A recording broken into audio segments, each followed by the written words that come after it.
ইসলাম কোন উগ্রবাদ, কোন চরমপন্থাকে সমর্থন করে না।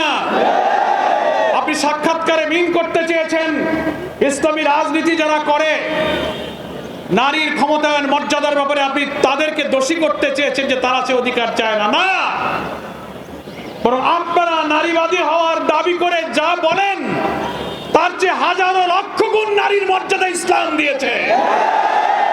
জামাত ইসলামী সহ ইসলামী দল, ব্যক্তিত্ব, স্কলার,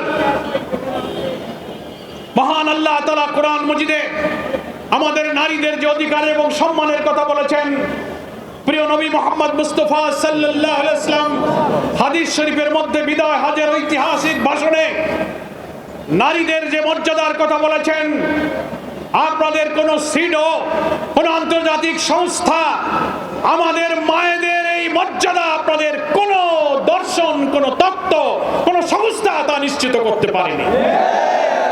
ফলে আপনারা বারবার কোন প্রসঙ্গ আসলে নারীর অধিকারের প্রশ্নে আপনি ইসলামপন্থীদের উপর চাপাবার চেষ্টা করেন।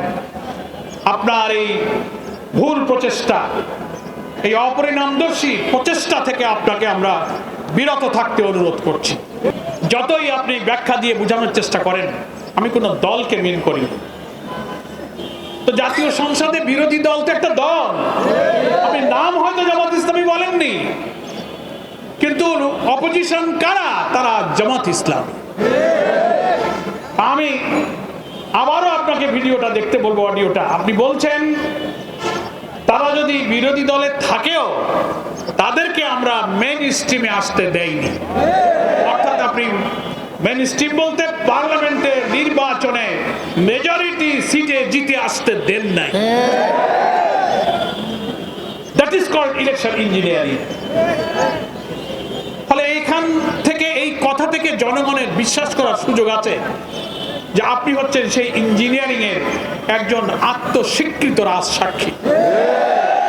এখন আপনাকেই এটা প্রমাণ করতে হবে যে বিরোধী দল বলতে আপনি কাকে মিন করেছেন।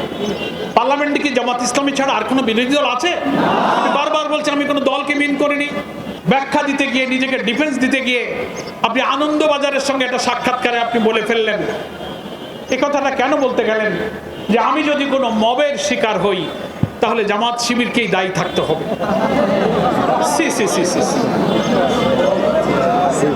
আপনি হয়তো কেন আপনি জামাত শিবিরকে দায়ী থাকতে হবে, এই কথাটাকে আমি মনে করি একটা উস্কানিমূলক কথা।